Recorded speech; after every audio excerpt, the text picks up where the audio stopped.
Chapter 10. Red. And so I sent him on his way to the mound folk, Stile concluded. I do not know what they want of him, and hope there is no evil. The elven folk are not evil, the Lady Blue agreed. They, like us, must follow their destinies, yet their ways be not ours. Now must I seek mine own destiny, coming at last to brace mine enemy and thine. I must slay the Red Adept. So have I sworn, and so must it be. So must it be, she agreed pensively. As always, she was garbed in blue, and as always, she was compellingly lovely. They were in a private chamber of the Blue Castle. Nasa was absent temporarily, seeking to the security of Clef on his trek to the mound folk. Kurlgeir's wolves ranged the vicinity, keeping an eye on whatever went on. There had been no move against the Blue Demesne. I know what this means to thee, this vengeance, the lady said, and fain would I see my lord avenged. I am no gentler than thee, yet I mislike it. There is aught thou knowest not. I hope we are not going to have another scene, Stile said uneasily. Dearly would I like thy favor, as thou knowest, but I shall not be swayed from. Methinks we shall have a scene, she said, but not quite like the last. Shamed am I to have tested thee as I did. I agreed to support thine effort, and I shall not renege. I like not playing the role of the contrary advocate, but now I must inform thee of misinformation thou hast. It is not the Red Adept who is mine enemy? Stile asked, suddenly alarmed. Forget the Red Adept for the moment, she snapped. This relates to us. Have I offended thee in some fashion? I apologize. There remain social conventions in this frame I do not— Apologize not to me, she cried. It is I who have wronged thee. Stile shook his head. I doubt thou art capable of that, lady. Listen to me, she said, her blue eyes flashing in the way they had, momentarily brightening the curtains.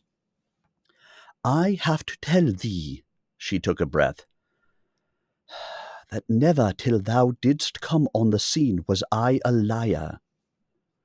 Stile had not been taking this matter too seriously. Now he did. Thou knowest I do not tolerate a lie in these demesne. I am in this respect the mirror of mine other self. Why shouldst thou lie to me? What cause have I given thee? The Lady Blue was obviously in difficulty. Because I lied first to myself, she whispered. I denied what I wished not to perceive. Now tears showed in her eyes. Stile wanted to comfort her, to hold her, but held himself rigidly apart. She was not his to hold, whatever she might have done. Yet he recalled his own recent reluctance to recognize Clef as the one destined to receive the flute, and knew how the lady might similarly resist some noxious revelation. This was not necessarily the sort of lie he could completely condemn. Lady, I must know. What is the lie?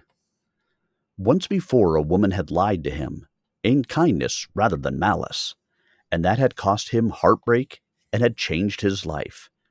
He could not even blame her in retrospect, for from that experience had come his affinity with music. Yet the Lady Blue was more than that serf girl had been, and her lie might wreak greater havoc.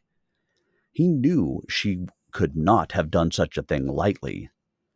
She stood and faced away from him, ashamed. When I told thee— She was unable to continue. Stile remembered now how Sheen had at first tried to deceive him about her nature.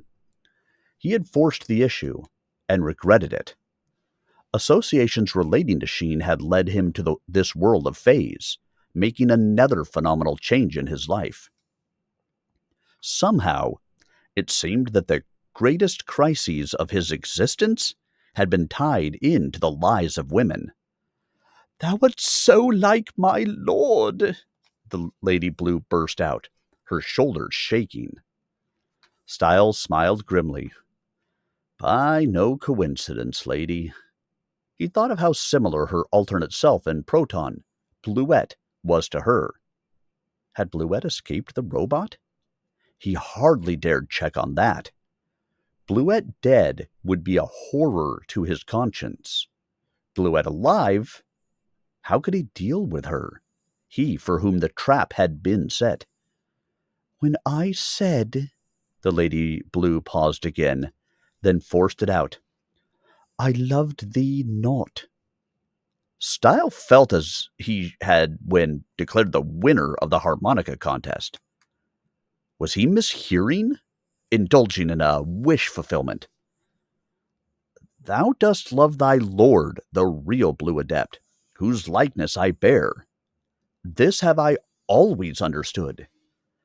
"Thee," she said. "Thee. Thee." She had told him of that convention of love, but even if she had not done so, he would have understood.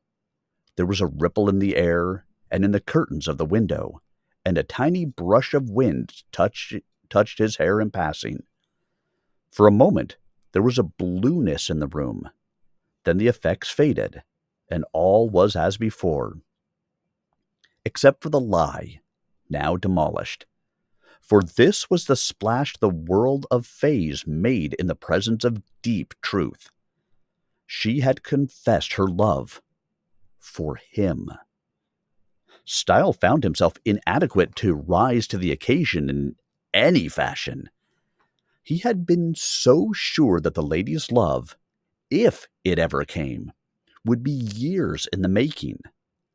There was an obvious rejoinder for him to make, but he found himself unable. The lady, her statement made, now began her documentation. "When thou didst prove thine identity by performing magic, and I saw the animal's loyalty to thee, it was my heart under siege.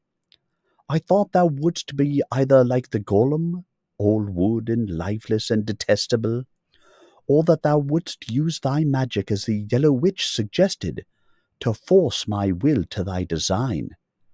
"Nay, never that," Stile protested. "Thou art thy lord's widow."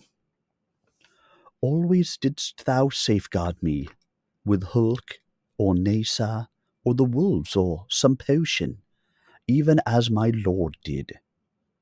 "But of course, the Lady of the Blue Demesne must ever be protected."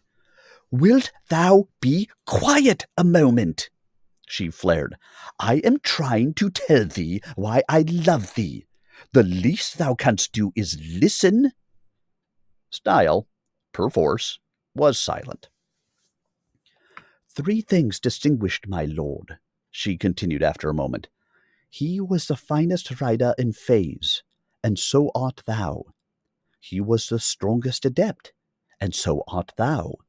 And he was of absolute integrity, as so art thou. No way can I claim thou art his inferior. In fact, long have I fought against the realization, but no more shall I lie. Thou art, in certain respects, his superior." "Lady, damn me not with thy modesty," she cried fiercely, and Stile was suppressed again. "Never did he actually ride a unicorn," she continued. "Never did he enchant an entire assembly into friendship with one. Never did he win the active loyalty of the wolf pack. I think he could have done those things, had he chosen, but he chose not. And so he was less than thee, because he exerted himself less. Always had he his magic to lean on. Mayhap it made him drive less hard. Thou art what he could have been. And I I love what he could have been. Stile started one more protest, and once more she blocked him with a savage look. When thou sworest friendship to Nasa, such was the power of that oath that its backwash enchanted us all. Thy magic compelled me, and I knew in that moment that never more could I stand against thee. The emotion thou didst feel for the unicorn became my emotion, and it has abided since, and I would not choose to be rid of it if I could. Always will Nasa be my friend, and I would lay down my life for her, and my honor too. Yet I know it was no quality in her that evoked this loyalty in me, though she has qualities that do deserve it. It was thy spell, like none before in this world. I love Nasa, and Nasa loves thee, and through her I too must love thee.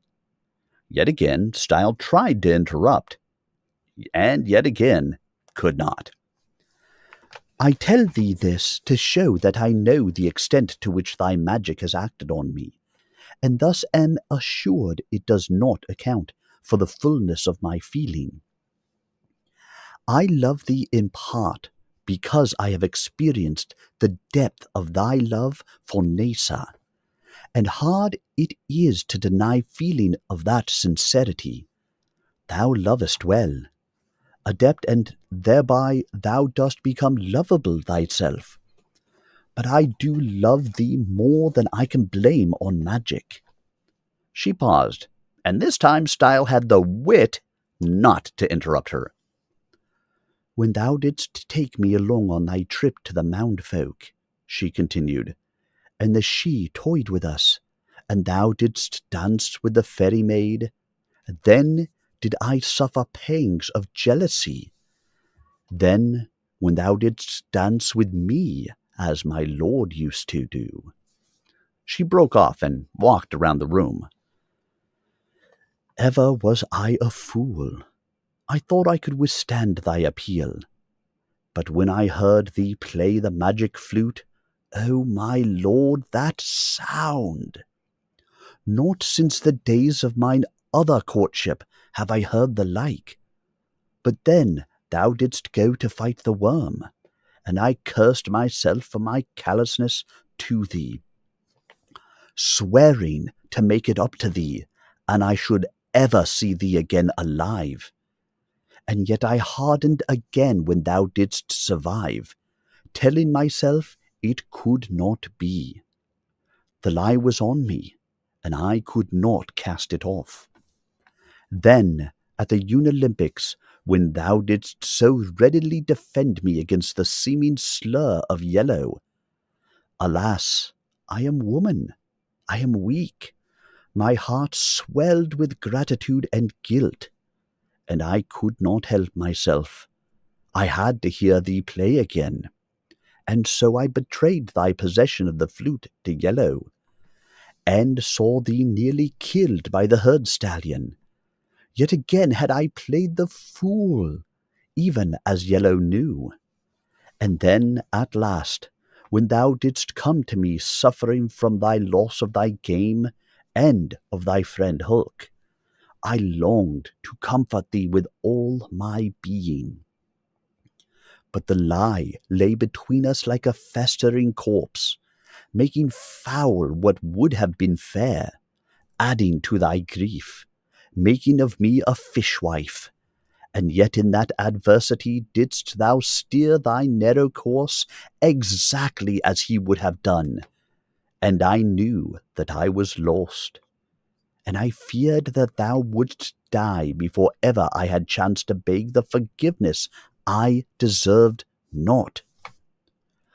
I forgive thee that lie, Stile cried, and again the air shimmered, and the things of the room rippled, and the breath of breeze took out her tresses. Now again she faced away from him, as though ashamed of what she had to say. I was a girlish fool when first the Blue Adept courted me. Somehow I took him not seriously, for that he resembled to my ignorant eye a child, or one of the little folk. Even when I married him, I withheld somewhat my love from him. When I learned of the gaze against his siring a child by me, I mourned more for the lack of that child than for my lord's deprival. For years I dallied, and only slowly did I learn to love him truly. And only when he died did I realize how deep that love had grown. Fool I was. I loved him not with abandon until he was gone. I swore once it was too late never to be that kind of fool again. Yet was I trying to be that kind of fool with thee, even as I was with him. Now thou dost go yet again perhaps to thy doom, and I will deceive myself or thee no longer. And thou must die, thou must suffer my love first, and that is the scene we must have. Now at last she gave him leave to speak unfettered. Stile could not doubt her sincerity. He loved her, of course. They had both known that all along. Yet he was not sure he wanted her love this way. "How did he die?" he asked. If this question struck her as irrelevant, she did not treat it so. "The golem in thy likeness walked to the blue castle during my lord's absence. At first I thought it was blue, but very soon knew I better." "I bring an amulet for blue," the golem said, and gave me a little demon on a chain, the kind employed by frame travelers to mock clothing when they have none. "I encountered one of those," Stile exclaimed. "When I invoked it, it tried to choke me with the chain." "Even so," she agreed grimly. "All innocently did I relay it to my lord, who took it for a message amulet, perhaps an exchange for some favor. I begged him to invoke it with caution, lest there be some error, but he heeded me not. He put the chain about his neck and invoked it." She was unable to continue. "And it strangled him so that he could utter no spell in self-defense," Stile concluded. "He depended on magic to foil magic, and this time could not. Had he used physical means—" "I could not heal a dead man," the lady sobbed, "nor could I let it be known he was lost, lest the demesne suffer. The golem took his place, the hateful thing, and I had to cooperate. So nothing further was known about the motive for the murder. The Red Adept had dealt with the Brown Adept to obtain the golem, and used it without Brown's knowledge for evil. Perhaps she had even been responsible for the original Brown's death, to prevent him from interfering, leaving the innocent child as the new Brown Adept. The golem itself had not committed the murder of Blue. It had not been made for that. Probably Brown had been told it would serve as a double for Blue when the latter was indisposed to expose himself to public scrutiny, or when he wished to conceal his absence from the castle, exactly as the robot in Stile's likeness had served in the frame of Proton. This curse of infertility, what of it? "After I married Blue, I went to the oracle to inquire what kind of children I would have, wasting my lone question in my girlish curiosity. The oracle replied, 'None by one, son by two.' I understood that not until my lord died, that I would bear children not by my first husband. Oh, I grasped it in part, but did not realize that it was not truly a gaze against fertility, but that he would die too soon. I thought he was cursed by sterility. Again she broke down, but almost immediately fought out of it. Thou art my second husband, and before thou dost suicide in this awful mission of vengeance, thou must give me that son, she concluded with determination. My son shall not be raised by a widow, Stile said. The lady turned at last to face him. I love thee. I have at last confessed it. Shame me not further by this denial. I must have at least this much of thee. But Stile's mind was already working. He loved the Lady Blue, but this sudden force of her return love was too much for his immediate assimilation. He would be ready for it after due reflection, but now, this instant, it was too much like a windfall gift. He somehow feared it would be taken from him as rapidly as it had been bequeathed, and he wanted to protect himself against such loss before getting committed. Love did not make Stile blind. He had learned caution the hard way. So now he looked for the catch. He did not doubt the lady's sincerity or question her desirability. He simply didn't trust the magic vicissitudes of fate. The oracle always speaks correctly. I? She looked at him questioningly. He was not reacting as her experience of him in two selves had led her to expect. Then I will not die until I have given thee thy son. Allow me to wait until I have disposed of the Red Adept, that I may have child and life with thee. Her lovely face was transformed by realization. Yes, thou must survive. There be no guarantee that thou mayest live one day after thou dost sire a child, unless the threat to thy life be abated before. That seemed to be the trap fate had set, the thing that would have made their union brief. Not her change of heart, but his death. Stile's pause for thought could have saved his life. But then the Lady Blue thought of something else. Except that thou art not married to me. If thou dost desist, it may be fated that some other man, loathe the thought, will marry me and sire my son. It must be thee. I will not have it otherwise, and therefore— How fate wriggled to snare him anyway. Stile had almost missed that loophole. That is readily solved, he said. He took her hands in his. Lady of the Blue Demesne, I beg thy hand in marriage. Thou dost not say thou lovest me, she complained. In good time. She fought no longer. I grant my hand and my heart to thee in marriage, she agreed, radiant. They went outside. Nasa had returned from her mission, somehow knowing what was in the offing. My friend, he said to the unicorn, I have proposed marriage to the lady, and she has accepted my suit. Wilt thou be witness to this union? Nasa blew a single loud note on her horn. Immediately the wolf pack gathered. The werewolves charged in from all directions. Kurlgeir changed a man form. The mayor informs us thou hast won the lady at last, he exclaimed. Congratulations. Stile marveled again at how much a unicorn could convey in one note.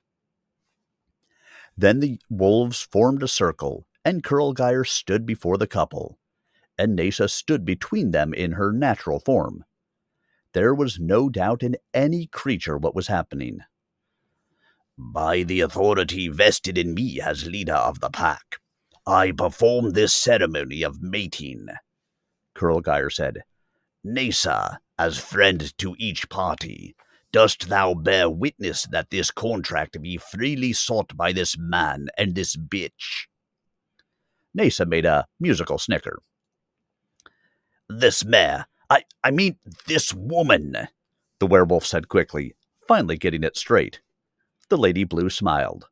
Well, she knew that the appellation bitch was no affront in the mouth of a wolf. Now, Nasa blew an affirmative note. Wolves and bitches of my pack, do you bear witness to the validity of this contract? Kurlgeir inquired rhetorically. There was a general growl of assent, admixed by a yip or two of excitement. They were enjoying this. Then I now proclaim the two of you man and mate. Wife, Kurlgeir said solemnly. Nasa stepped out from between them. Stile and the lady came together. Stile held her at half distance one more moment. She remained in her blue dress, ordinary day wear, but she was the loveliest creature he could imagine. Thee, he said. Then he kissed her. The shimmer of the oath surrounded them, stirring the domain and touching the fur of the animals and momentarily coloring the grass.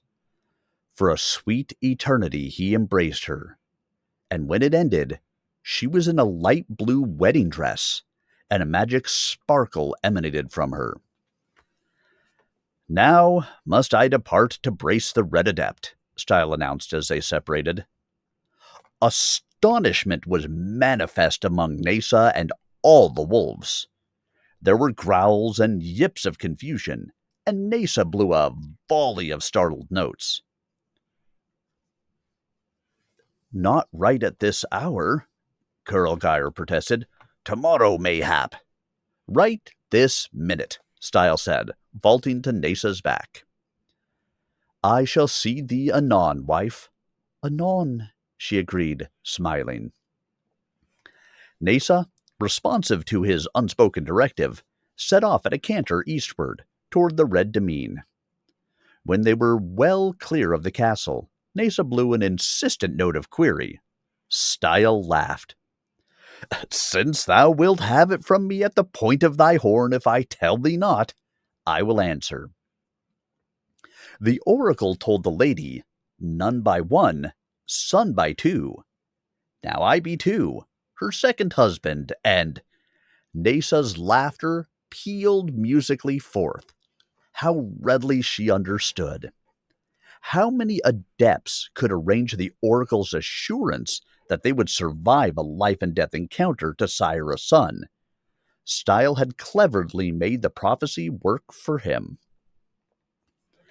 As they settled into the hours of travel, Stile concentrated on his spells.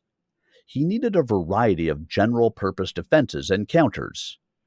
He should survive this encounter, but he had no guarantee that he would win it.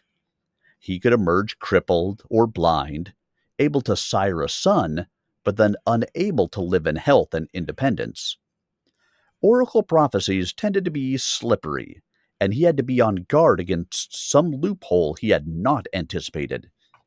Yet he understood why such predictions were often devious. A person fated to die at a certain place at a certain time would strive to avoid that situation if he could, so the prophecy would be self-negating if clearly stated. Absolute clarity and 100% accuracy could not always be simultaneously accommodated by the very nature of it. Also, there could be a certain flexibility in a situation. A man could die in a dozen different ways, or survive at an expense worse than death. The oracle had to make a brief statement that covered all prospects, and that was often necessarily ambiguous. So Stile fully intended to fight for the best possible interpretation of this particular prediction.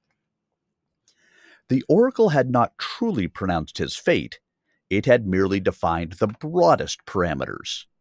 Interpretation was the essence of his specific fate. Send this spell straight to hell, he thought, careful not to vocalize. Would that work against an amulet? It should if he willed it properly. As he understood it, from his limited experience, an amulet was a solidified spell, quiescent until invoked. Some, like the healing or clothing amulets, worked on a slow, sustained basis. Others, like the throttle demon, took a few seconds to achieve full strength, just so long as he had time enough to sing a prepared counterspell. Maybe he could work out a number of easy variants that would lack full force, but would suffice in a pinch. Send this spell into a dell, make this spell into a smell, make this spell fail to gel, banish this spell when I yell. All doggerel, but that was the way his magic worked.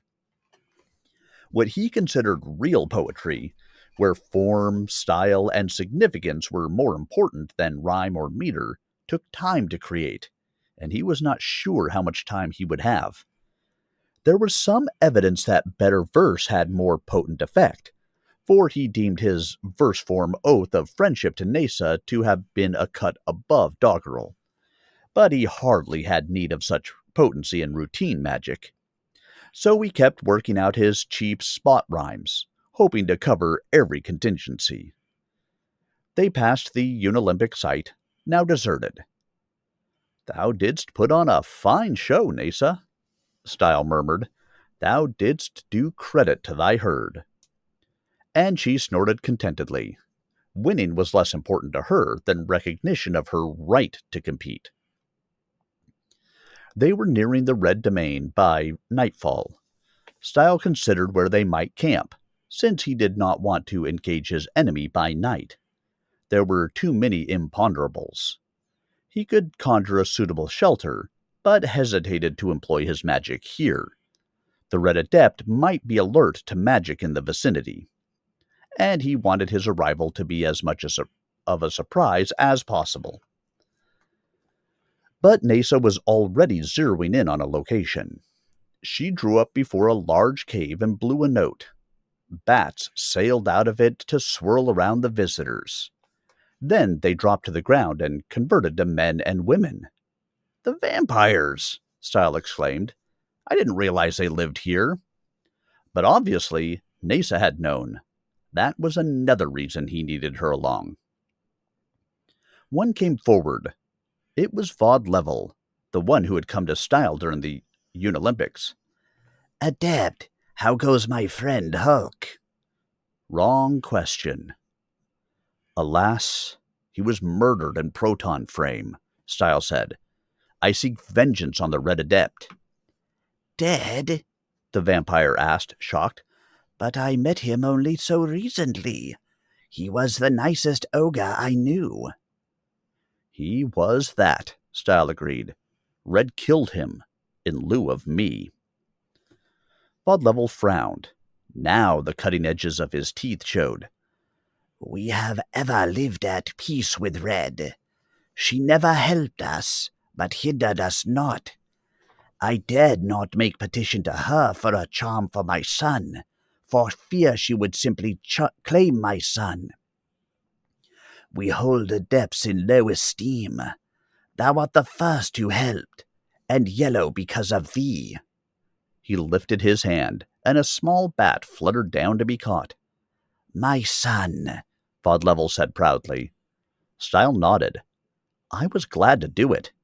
May we camp here for the night?" "Indeed, our resources are at thy disposal. Dost thou wish to join our evening repast?" "I think not. Meaning no offense. Thy ways are not mine, and this is my wedding night, which I must spend alone. Also, I would not wish to cause thy kind trouble with the Adept, should she survive me. Best that it not be known I dallied here." "Thy wedding night alone? Thou art correct. Our ways are not thine. We shall honor thy desire to be alone, and shall see that none intrude on thee." So it was that Stile found himself ensconced in a warm cave guarded by bloodthirsty bats. He certainly felt secure here. Very few creatures would even attempt to intrude, for fear the vampires would suck their blood. Nasa brought him some fruit she found, then went outside to graze. She slept while grazing at night. Stile had never quite figured out how she did that, but was used to it by now. Before he slept, feeling extraordinarily lonely, Stile looked up to spy a small bat fluttering in. There was a manner of skulking about it. It converted to a lad about 6 years old. "Adept, I am not supposed to bother thee, but can I talk a moment?" The boy asked hesitantly. Thou art the one the potion helped, Stile said, making an educated guess. Welcome. I'm glad to converse with thee. The lad smiled gratefully. "My father would cut off my blood if he knew I bothered thee. Please don't tell him." Not a word, Stile agreed. Children did not take adult rules as seriously as they took the prospect of punishment. I'm glad to see thee flying. "It was Yellow's potion, but thy behest, my father says. I owe thee." Nothing, Stile said quickly. Thy father repaid any favor that might have been owing. He helped me match the unicorn herd stallion. "Yet thou didst lose, he says," the lad insisted. "His help was not enough." My skill was not enough, Stile said. All I wanted was a fair match, with shame on neither party. That I had. The unicorn was the better creature. The lad had some trouble grasping this. "In a pig's eye, my father says. He says thou dost give away more than can ever be repaid, and dost gain more than can ever be reckoned thereby. Does that make sense?" None at all, Stile said cheerfully. "Anyway, methinks I owe thee, for that thou madest my life complete. Yet I know not what favour I can do thee." Thou dost need do none, Stile insisted. Then he saw that the lad was near tears. The vampire child was serious and wanted to repay his debt, as he perceived it. Unless, Stile thought fast. There is much I do not know, yet I am most curious about things. Canst thou keep an eye or an ear out for what might be of use to me, and tell me when thou findest it? Perhaps a sick animal I might heal, or something pretty I might fetch for my lady, Stile said reminiscently, and a little sadly. Fain would I give my love something nice. The lad's eyes brightened, and his little blood-sucking tusks showed cutely. "Look, Adept," he exclaimed happily. "Something important, something nice." He changed to bat form and zoomed from the cave. Stile lay down again to sleep, satisfied. The lad would have a happy quest, until he forgot the matter in the press of other entertainments. In the morning, Stile bade the vampire colony parting. "Thou dost understand," Vaudlevel said apologetically. "We dare not accompany thee to the Red Demesne, or help thee too directly on thy quest. If ever the Adept supposed we had taken action against her." Well, I understand, Stile said. This be not thy quarrel. "Not overtly. Yet when I remember the ogre—" Bide a while, Stile said. That may be avenged. Vaudlevel looked startled, but said nothing. Stile mounted Nasa, who was well fed and rested after her night of sleep grazing, and they trotted off south to the Red Domain. The Red Castle looked more like a crazy house. It perched atop a miniature mountain with a narrow path spiraling up to the tiny hole that was the front entrance. It was obviously the home of an adept. A faint glow surrounded it, like a dome of proton. A magic dome? Of course! This castle was probably situated on the curtain, so the adept could pass freely across, unobserved, to do her mischief in either frame. That would explain much. The blue domain had not been constructed on the curtain because the Blue Adept had not been able to cross it. They circled around the castle. It was so. Stile spied the curtain. Just to be certain, he spelled himself across.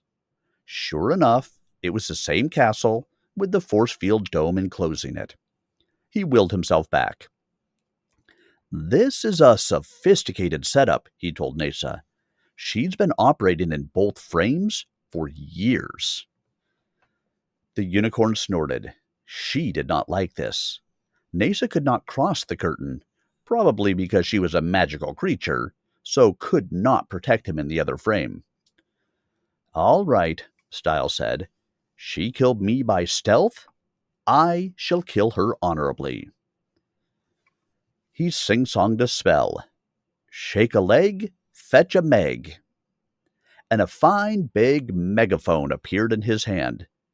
It was not artificially powered, for that was no part of magic, but he was sure it would do the job. But first, a precaution. Sword and mail do not fail. And he was clothed in fine, light woven metal armor, with a small, sharp steel sword swinging in its scabbard from his hip. The platinum flute would have been nice, but that was gone. An ordinary weapon would have to do. He raised the megaphone. Red, meet the challenge of blue. The sound boomed out. It could hardly go unheard. There was no response from the red domain. Stile bellowed another challenge, and a third, but had no visible effect. Then we braced to meet the lioness in her den, Stile said, not really surprised. The worst traps would be there. Nasa did not seem thrilled, but she marched gamely forward. It occurred to Stile that he might need more than armor to protect Nasa and himself. Suppose monsters hurled rocks or spears from ambush. He needed to block off any non-magical attack. Missiles spend thy force, he sang. Return to their source. That should stop that sort of thing.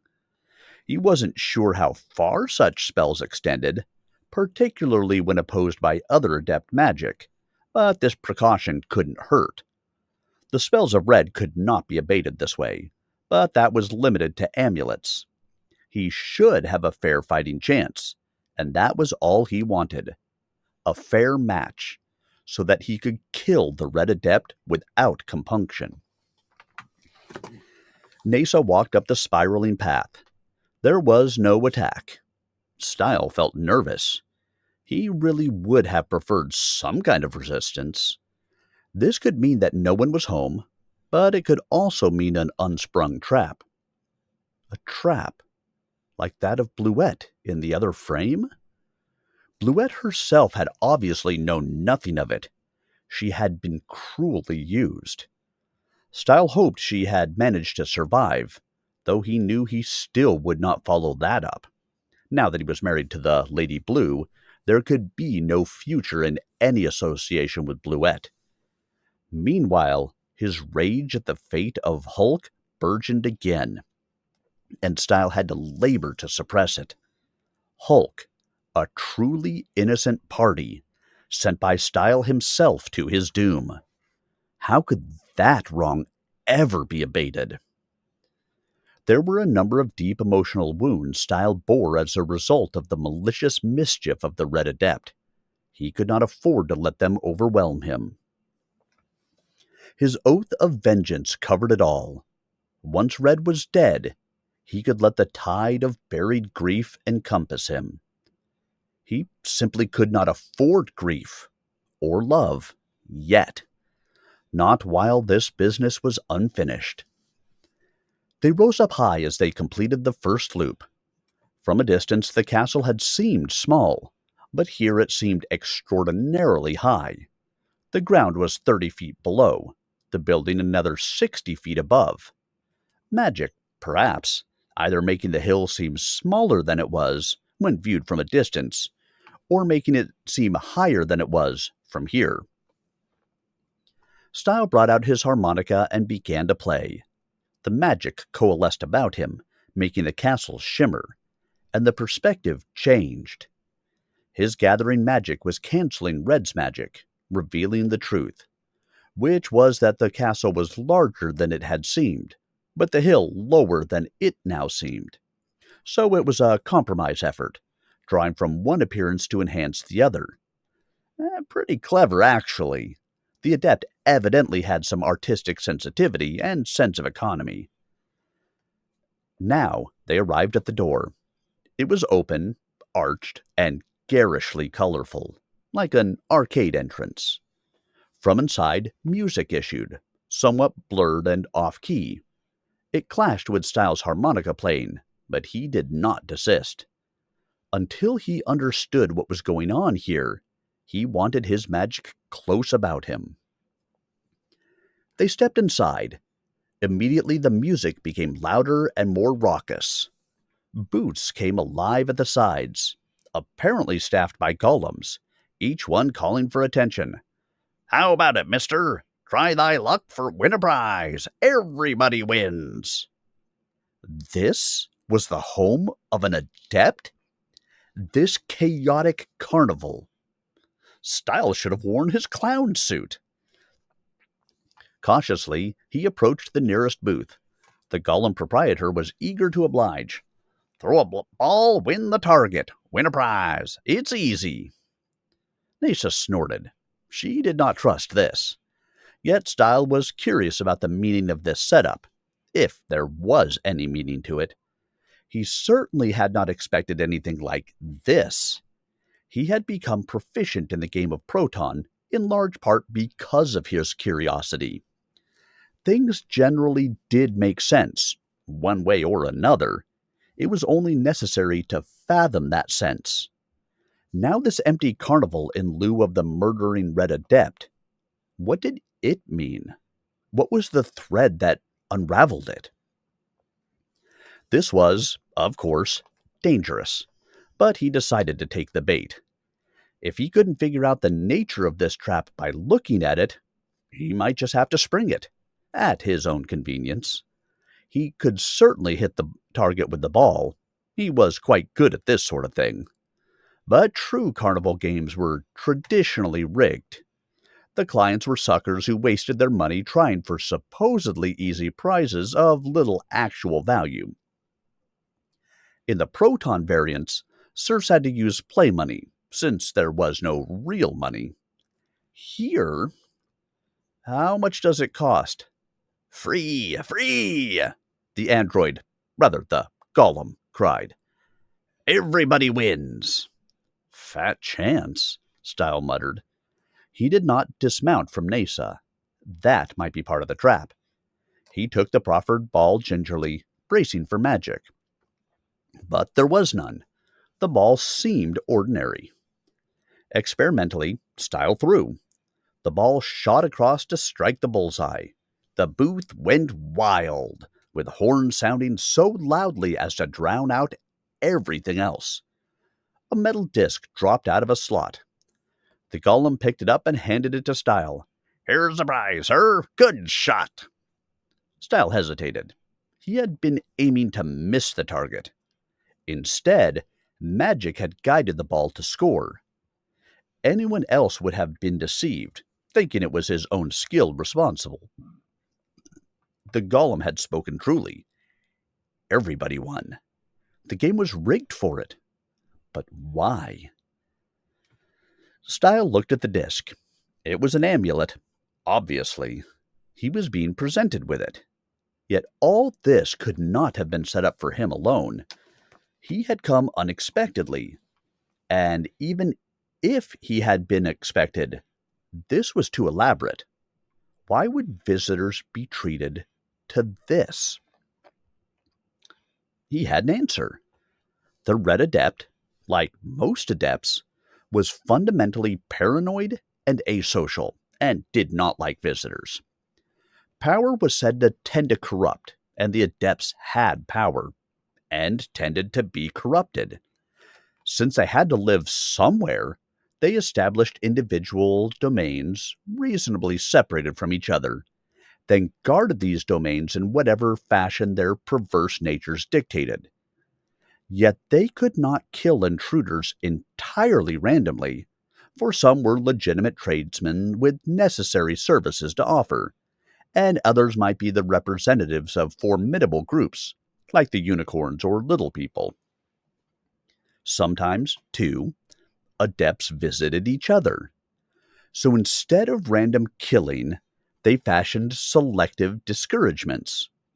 The Black Adept had his puzzle walls, so that few could find their way in or out of the labyrinth.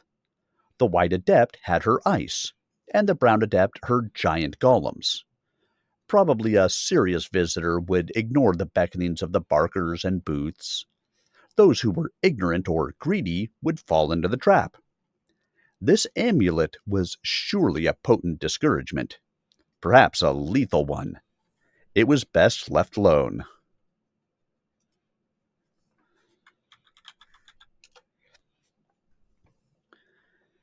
But Stile was ornery about things like this. He was curious, and he wanted to conquer the Red Adept, magic and all. If he couldn't handle one amulet, how could he handle the maker of amulets? So, he sprang the trap. "Amulet, I invoke thee," he said, ready for anything. He hoped. The disc shimmered and began to grow. Projections sprang from it, extending out and curving toward him. A metallic mouth formed in the center, with gleaming Halloween pumpkin teeth. The projection arms sought to grasp him, while the mouth gaped hungrily. Of course, his armor and protective spells should be proof against this, but there was no sense taking a chance. "Send this spell straight to hell," Stile sang, using the first of his prefabricated spells. It worked. The expanding amulet vanished in a puff of smoke. His own magic remained operative here, as he had expected. He had now dipped his toe in the water. He nudged Nasa with his knees, and she walked on down the center aisle. They ignored the clamoring of the golems. There was nothing useful to be gained from them. The domicile seemed much larger from the outside. But there was not extensive floor space. Soon they were at the far side, looking out the back door. Where was the Red Adept? "On another floor," Stile muttered. "So do we play hide and seek? Or do I summon her here with magic?" Nasa blew a note. Stile could understand some of her notes. "You're right," he agreed. "Use magic to locate her. Quietly." He considered a moment. "Lead us to Red, where she has fled," he sang. A speck of light appeared before them.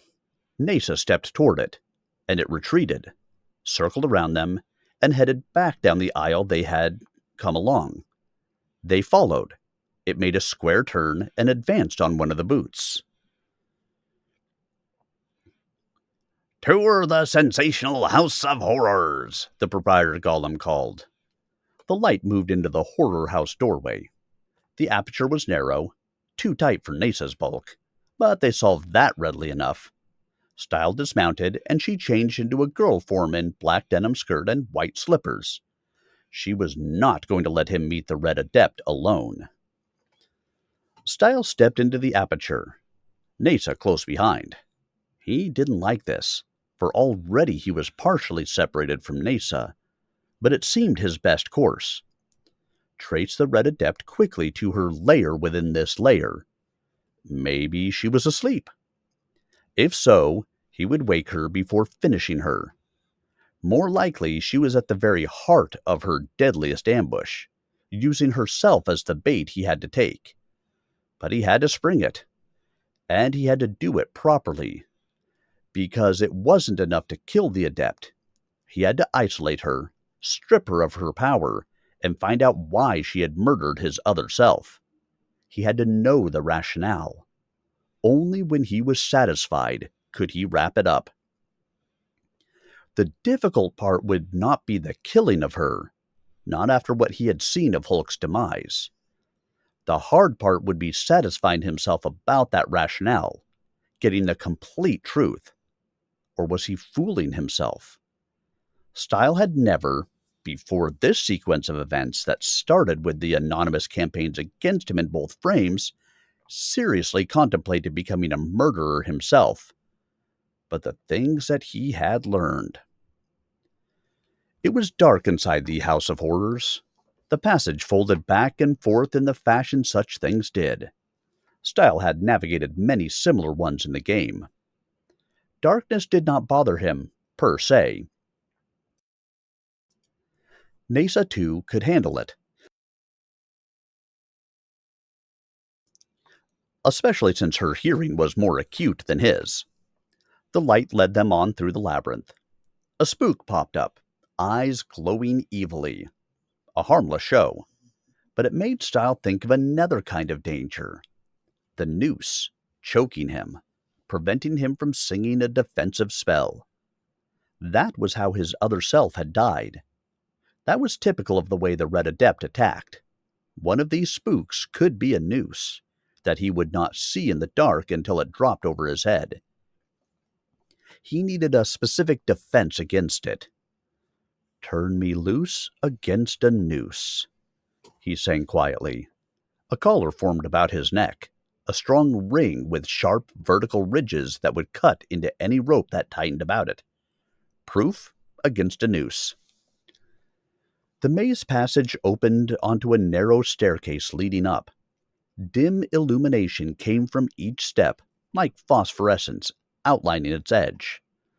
A thoughtful aid from proton practice, so children would not trip and fall. Stile stepped out on the first step, and his weight came on it. It slid down to the floor level, like a downward-moving escalator. He tried again, and again the stair countered him. There did not have to be anything magical about this. It could be mounted on rollers. It could not be climbed. Yet the glow of light he had conjured to show the way was moving blithely up the stairway. That was where the Red Adept was. "I think I'll have to use magic again," Stile said. He oriented on the stair and sang, "All this stair, motion forswear." Then he put his foot on the lowest step again. The step did not slide down. It buckled a bit, as if trying to move, but was fixed in place. Stile walked on up, each step writhing under his tread with increasing vigor. But none of the steps could slide down. Then, one step bit his foot. Stile looked down and discovered that the step had opened a toothy mouth and was masticating his boot. It was, in fact, a demon, compressed into step form, and now it was resuming its natural shape. Stile had not had this sort of motion in mind when fashioning his spell, so it had not been covered. Nasa exclaimed behind him. She, too, was being attacked. All the steps were demons, and Stile and Nasa were caught in the center. The trap had sprung at last. Hastily, Stile tried to formulate a spell, but this was hard to do with the distraction of his feet getting chewed. Nasa changed into firefly form and hovered safely out of reach of the demons. "Send this spell straight to hell," he sang. Nothing significant happened. Of course not. He had already used that spell. He needed a variant. "Send this smell." Ouch! The teeth were beginning to penetrate, as the demons grew steadily stronger. "Put this spell in a shell," he sang desperately. The shell formed, pretty and white and corrugated like the clamshell he had in his haste visualized, enclosing all the demons, and Stile, and Nasa too.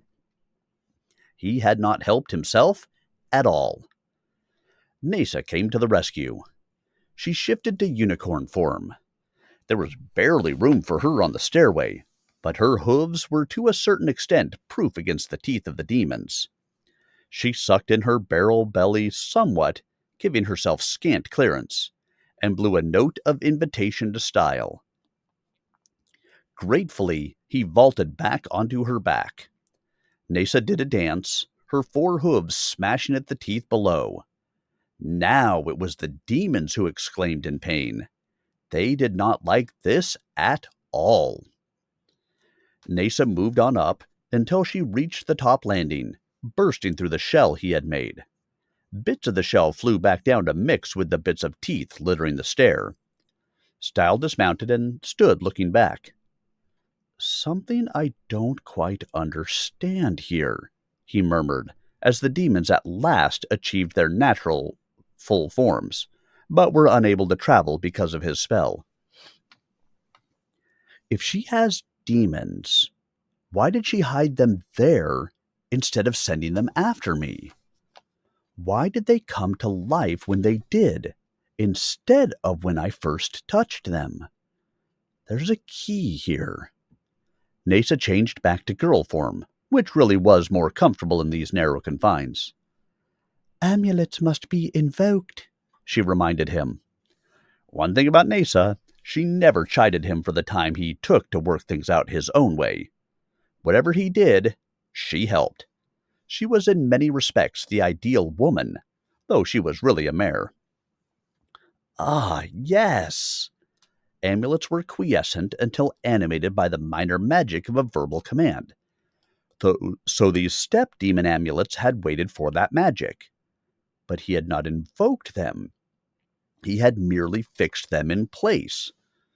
Unless it was not the words, but any magic directed at the amulet that accomplished the invoking. So when he cast his spell of stability, yes.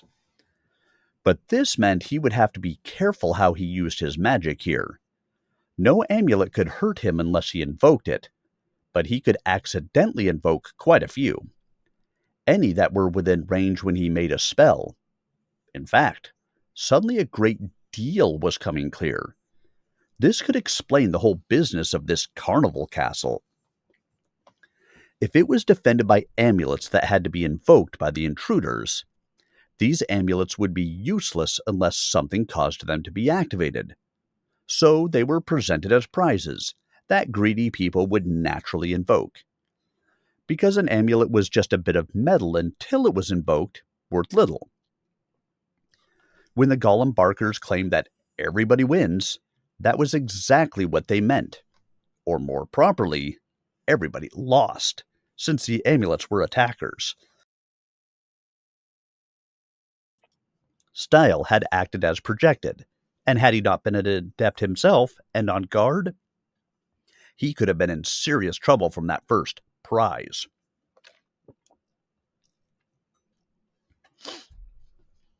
But these steps had not been prizes. They were a defense against magic, and that, too, had been pretty effective.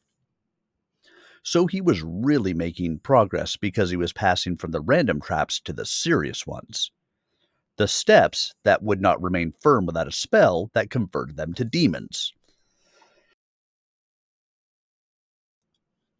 Could it be that the Red Adept herself could not invoke her amulets?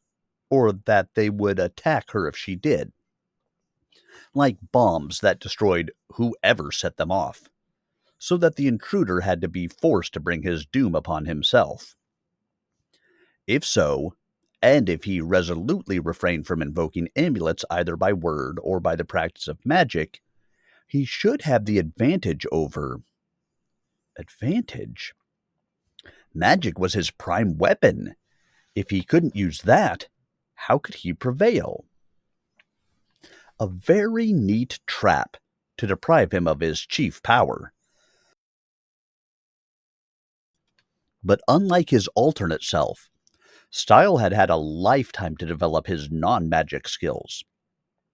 He could compete very well without magic. So if his refusal to invoke the hostile amulets limited him, it also limited his enemy, and he had the net advantage. This was a ploy by the Red Adept that was about to backfire.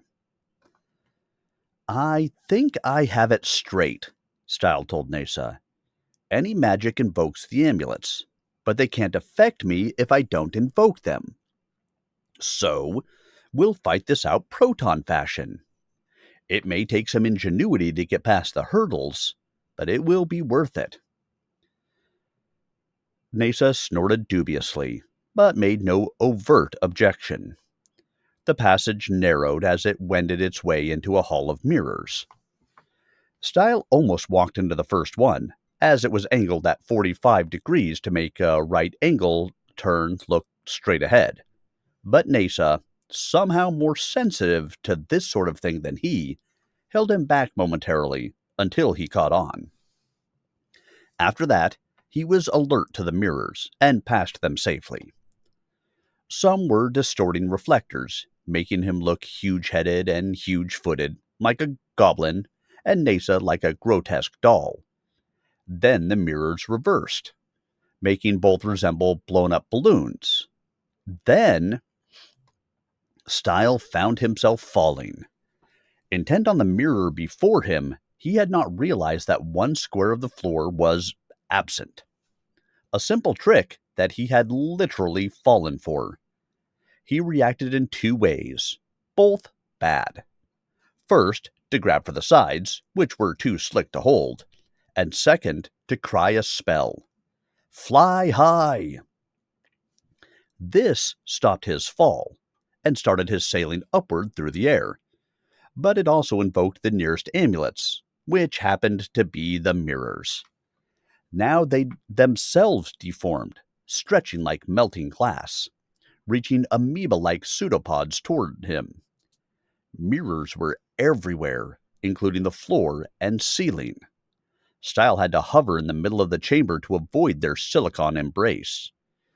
Nasa had gone to firefly form and was hovering beside him, but the ceiling mirrors were dangling gelatinous tentacles down toward him, making the chamber resemble a cave with translucent stalactites. Soon there would be no place to avoid them. But the little glow of light showed the way out. They followed it down through the pit Stile had first fallen into, and up again in another chamber whose amulets had not been invoked. Stile was about to cancel his flying spell, but realized that would have taken another spell, which could start things going again. It was harder to stay clear of magic than he had thought.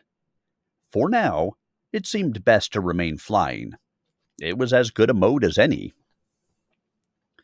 They flew after the glow. It took them through a section of shifting floors that had no effect on them now, and a forest of glistening spears that might be coated with poison, and a hall whose walls were on rollers, ready to close on whoever was unwary enough to trigger the mechanism by putting weight on the key panel of the floor. This was certainly a house of horrors, where it seemed only magic could prevail. But they had found a loophole. Continuing magic did not trigger the amulets. Only the invoking of new magic did that. So they had a way through.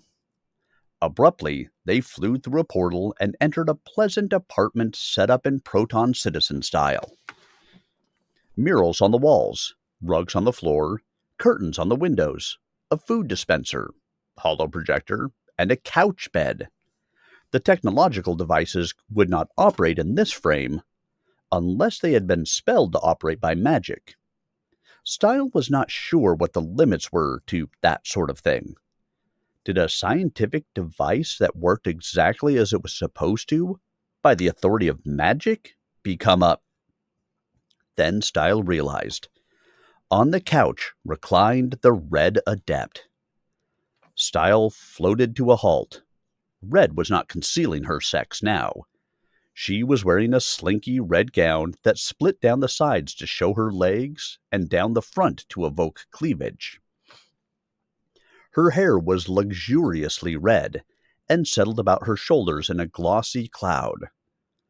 All in all, she was a svelte, attractive woman of about his own age, and a full head taller than he. She was certainly the same one who had been responsible for Hulk's murder. "Before we finish this, Blue," she said, I want to know just one thing. Why? Stile, ready for instant violence, was taken aback. Thou, creature of evil, dost ask me why? Normally, adepts leave each other alone. There is too much mischief when magic goes against magic. Why didst thou elect to violate that principle and foment so much trouble? This is the very information I require from thee. What mischief did I ever do thee, that thou shouldst seek to murder me in 2 frames? Play not the innocent with me, rogue adept. Even now thou dost invade these my demesne, as thou didst always plan. I have heard it bruited about that thou dost consider thyself a man of integrity. At least essay some semblance of that quality now, and inform me of thy motive. I cannot else fathom it. There was something odd here. Red acted as if she were the injured party, and seemed to mean it. Why should she lie when her crimes were so apparent? Stile's certainty of the justice and necessity of this cause were shaken. He needed to resolve this incongruity, lest he always suffer doubt about the validity of his vengeance. Red Adept, thou knowest I am here to destroy thee. It is pointless to hide the truth longer. Art thou hopelessly insane? Or didst thou have some motive for thy murders? Motive?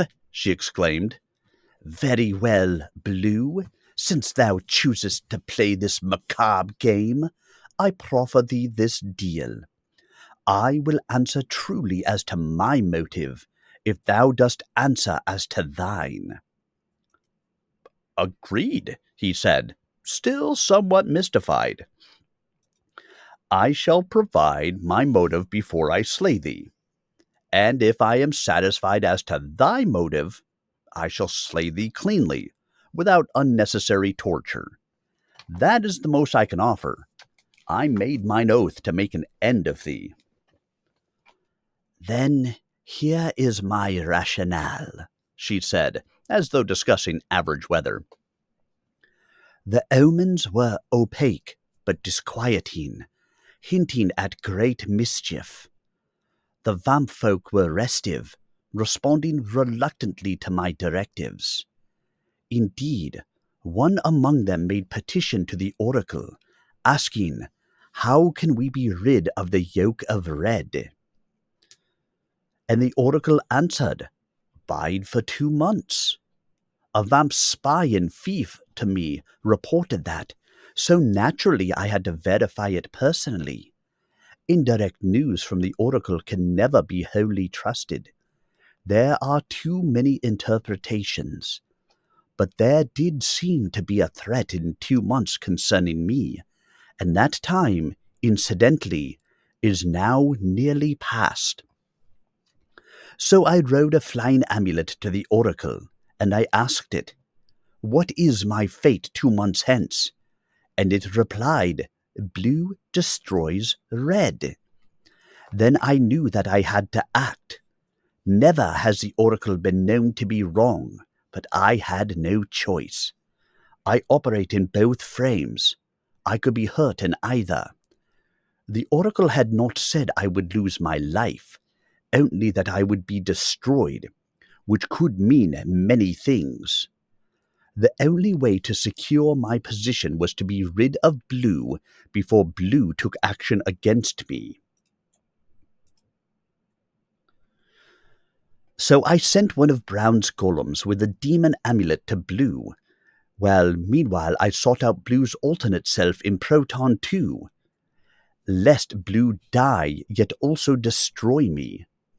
But someone warned thee and sent a robot to guard thee, and I was unable quite to close that loop.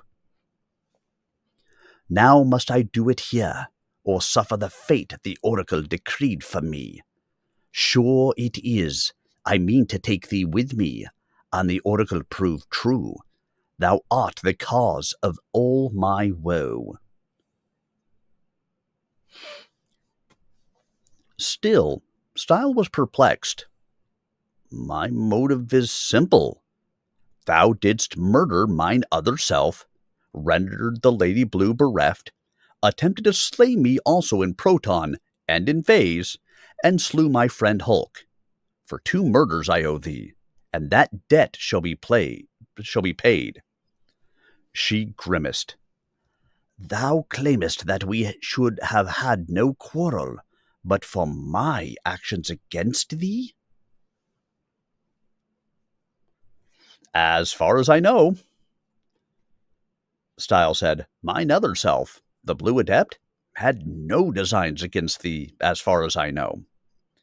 Now, his widow, now my wife, had no notion what enemy had murdered him, or why.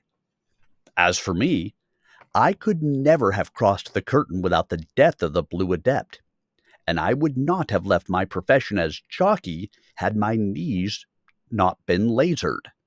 He paused. Why were my knees lasered, and not my head? Had I been killed then, thou wouldst have suffered no vengeance from me. The laser machine I smuggled into the race was programmed against killing, she said disgustedly. Citizens like not fatal accidents. So machines capable of dealing death must have a safety circuit. Also, it is easier to destroy the narrow tissues of the tendons than to kill a man by a single beam through the thickness of his skull. Thou probably wouldst not have died regardless. Thy brain would have cooked a little and no more, and the citizens would have reacted to such a killing by lowering a stasis field over the entire raceway, trapping me. I had to injure thee first, subtly, while I escaped the scene, then kill thee privately when thou wert stripped of citizen protection. Except that the robot balked me. The robot, Stile said. Who sent the robot? That I do not know, she admitted. I thought thou knewest, that it was part of thy plan. Had I realized that thou didst have such protection at the outset, then would I have planned that aspect more carefully. I thought the Blue Adept was a hard one to eliminate, rather than thee. Not an unreasonable assumption. Of such trifling misjudgments were empires made and lost. There remains mysteries, then, Stile said. Someone knew of thy mission, and acted to protect me. Enemies we be, yet it behooves us both to learn who that person is, and why he or she elected to act anonymously. Hast thou some other enemy? Perhaps one who could be identified as Blue, though no adept? Thou must surely have mistaken the oracle's reference, for I was innocent until that message generated a self-fulfilling prophecy. Now, Blue will destroy Red, for there can be no forgiveness for thy crimes. But I would not be here now if that oracle had not set thee against me.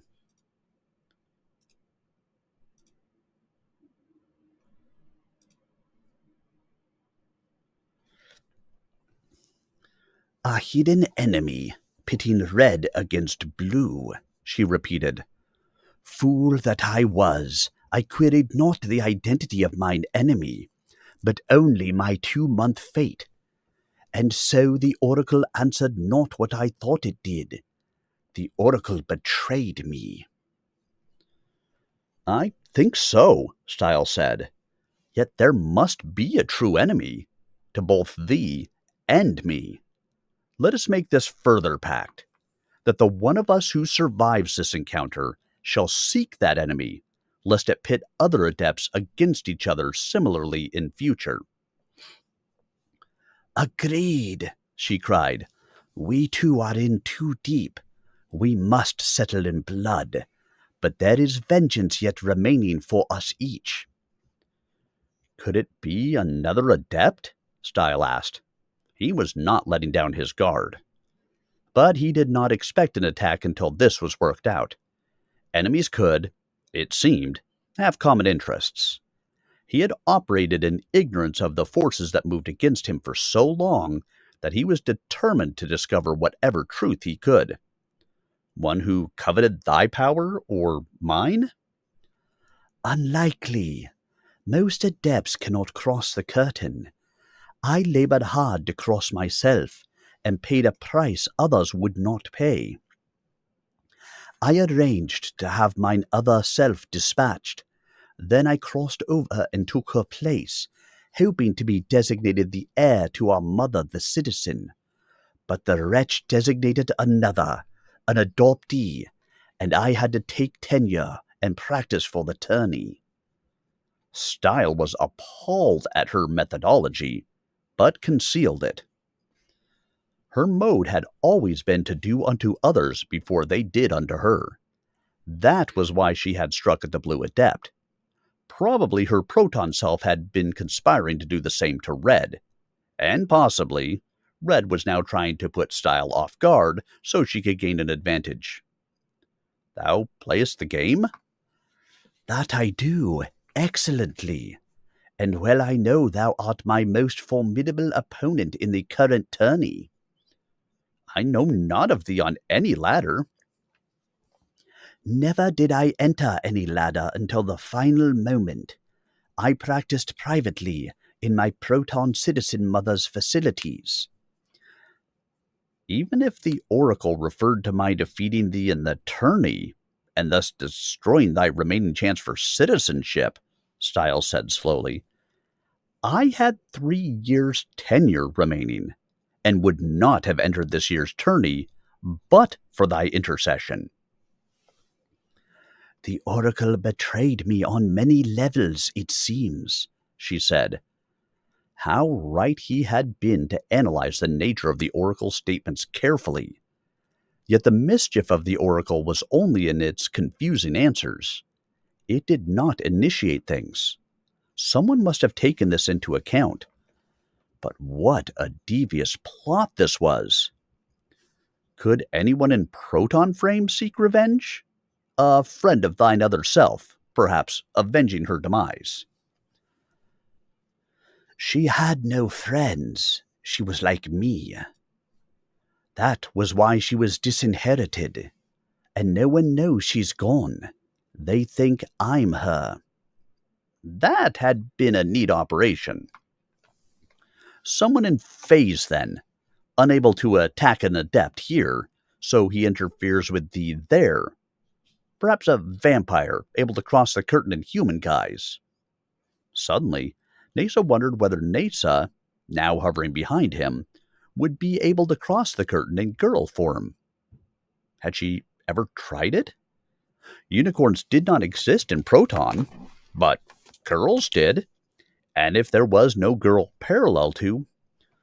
Why send a robot to defend thee, then?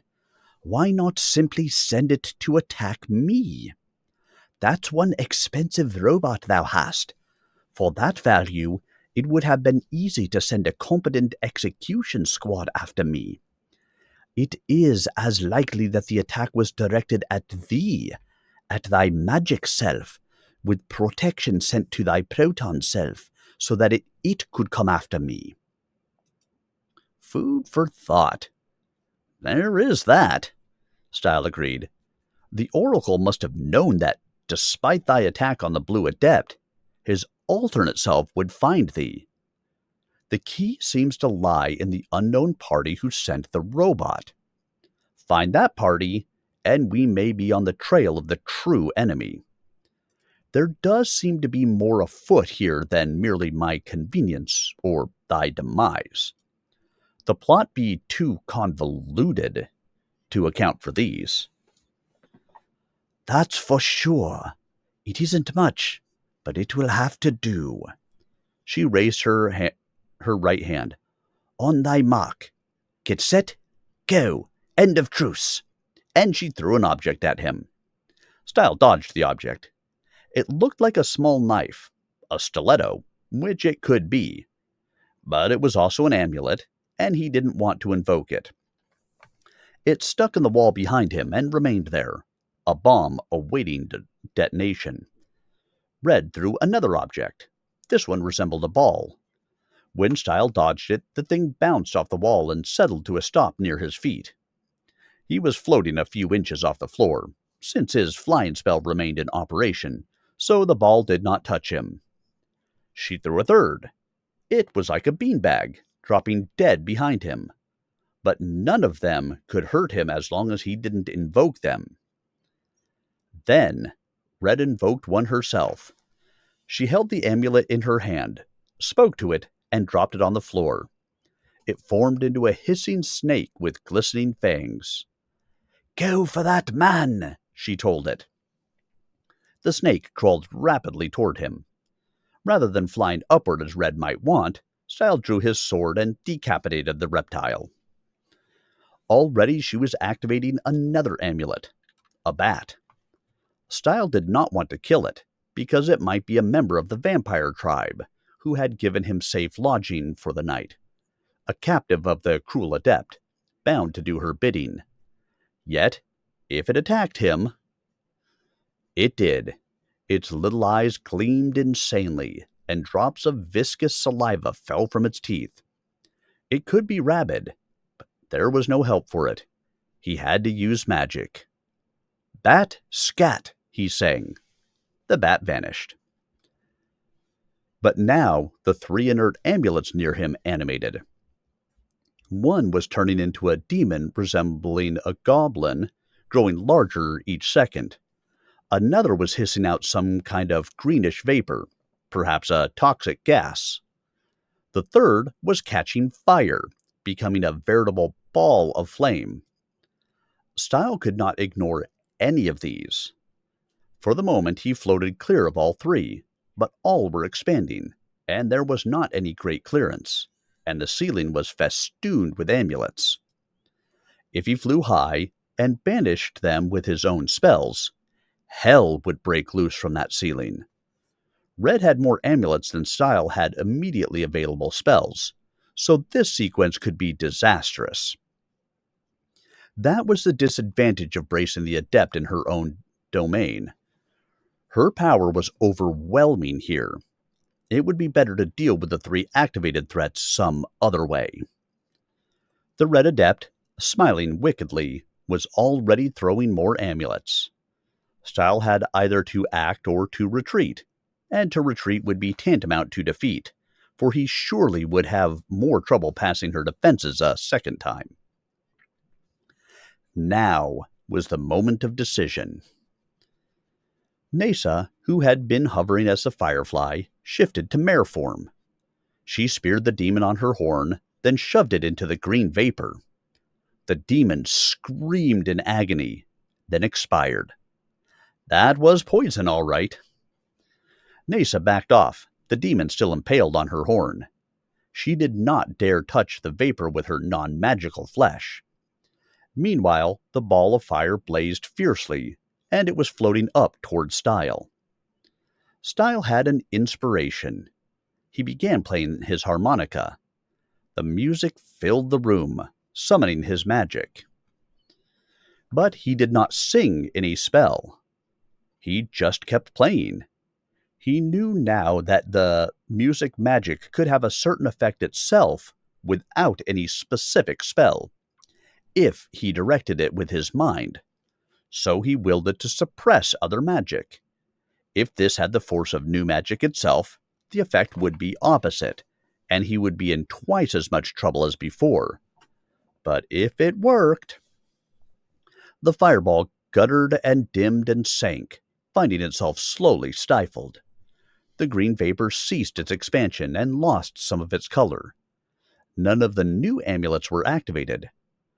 Whew! The gamble had paid off. Nesa approached the vapor cautiously, seeing it become denatured. She used the dead demon on her horn as a crude broom to shove the vapor into the fire. The two joined instant battle, destroying each other. Stile broke off his music, and the battle intensified as its compass narrowed. The fire tried to burn up the vapor before the vapor could smother it. But the vapor was stronger. Soon the fire was out. Nasa mopped up the remaining vapor on the demon. Then, with a strong motion of her head, she hurled the demon directly at the Red Adept. The woman was caught by surprise. She scrambled off her couch just before the sodden demon landed. Her collected amulets scattered across the floor like so much jewelry. The green vapor sank into the material of the couch, rendering it uninhabitable, while the demon lay on it as if asleep. Stile had another inspiration. He had noticed that Red was careful which amulets she threw and which she kept. Obviously, some amulets served the invoker, while others attacked the invoker. Benign and malign spells, as it were. If he could get hold of some of the benign amulets, he could use them against her. That should turn the tide. But she was alert to the threat. She dived for the spilled collection, reaching it before Stile got there. Stile reacted with a spot decision he hoped he would not regret. "Each spell, farewell," he sang, willing all the amulets within range out and away from the castle. Since he was playing his harmonica, his magic should be strong enough to affect most of them. The result was confusion. His act of magic invoked all the nearby amulets, but it also banished them. They tried to animate and depart simultaneously. Since there were many of them, their magic outmassed his. Thus they were coming to life faster than they were moving out. Rapidly forming things and creatures were scrambling for the exits. One resembled a squid, crawling on its tentacles. Another was like a yellow sponge, rolling along, leaving a damp trail that stank of putrefaction. Several were bats or other flying creatures. Some were colored clouds, and some were blazes of light or darkness. One was a small flood of water that poured down through the crevices. Another was a noisy string of exploding firecrackers.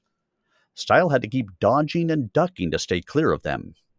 His incantation had also abated his flying spell. He was confined to the floor again, where he didn't really want to be. For one thing, the Red Adept was there, avoiding creatures with equal alacrity. At the moment, she was trying to brush a swarm of tiny red spiders out of her hair. Both Red and Blue were now too busy to concentrate properly on each other. Why was he fooling with all these incidental spells, when he could solve the whole thing by simply abolishing the Red Adept herself? Maybe he had held back at the notion of killing a human being, despite his oath. But he thought again of the way Hulk had died, and his resolve firmed. "Red be dead," he sang. There was a kind of soundless implosion and explosion centering on the woman. Her clothing burst into smoke. But in a moment, she stood naked and alive. "Fool!" she spat. "Knowest thou not that no adept can be destroyed readily by magic alone? Only the unguarded and vulnerable succumb." "But thy amulet killed the Blue Adept," he protested. "It never would have worked had he been properly paranoid. He was a trusting fool. Even so, I am surprised he did not save himself. Methinks he could have had he tried hard enough." As Stile had saved himself from the same spell, by fighting hard enough. He should have known it could not be that easy to abolish her. Otherwise, he could simply have uttered his spell from the sanctity of the blue domain, and let Red die in her sleep. Many things were difficult against a person on guard. One stab with a knife could kill, but if that person were alert, the knife would never score, or would be turned against its wielder. Also, the White Adept had said his spells could not really hurt her. He had thought that mere bravado, but evidently it was not. Still, with the local amulets clearing out of the way, he had another option. Stile drew his sword. "Then shall I slay thee without magic." Quickly, she snatched a similar weapon from its place on the wall. Thinkest thou I am untrained in such arts? Look to thyself, midget. They engaged. She was proficient, and she had a longer reach than he. She was in superb physical condition, and had a fiery will to win. Yet this was the broadsword, Stile's preferred weapon. In this, he was more than proficient. He was expert. He fenced with her, foiling her attacks readily, setting up for his proper opening. He could take her. Red realized this. Suddenly she stepped back into an opening behind the couch and disappeared. Stile plunged after her, but a panel slammed across, blocking him off. He hacked at it with his sword, and wood splintered, but by the time he cleared it, the Red Adept was gone.